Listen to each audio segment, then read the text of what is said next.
Il doit y avoir une déchirure. La sœur, qui croit avec ce livre, a donc réparé. On fait de la couture. Enfin, plus que de la couture, si vous y regardez bien, c'est même de la broderie. À public exceptionnel, ouvrages exceptionnels. Le conservateur de la bibliothèque des Dominicains de Colmar a sorti des petits joyaux, des incunables, qui font partie des premiers livres imprimés au monde, avant 1500.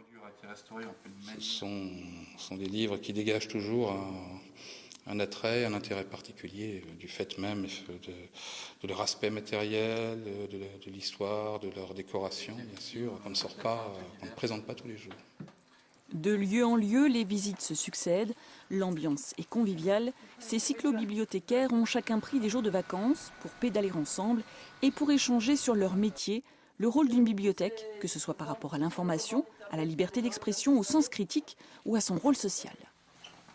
Là, vous avez l'espace. Je vois qu'en Suisse, le système des bibliothèques est assez différent qu'ici et c'est intéressant de voir comment tout est organisé et aussi d'écouter comment ça marche et tout ça.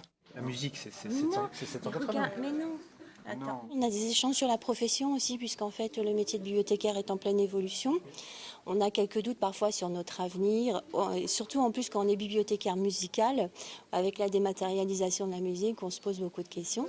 Donc là, c'est un vrai plaisir de voir qu'il y a plein de CD. Le cyclo-biblio, c'est aussi une campagne de promotion, alors autant se faire voir et entendre.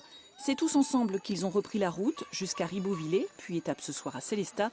Ils sont attendus mercredi à Strasbourg, la ville où séjourna Gutenberg.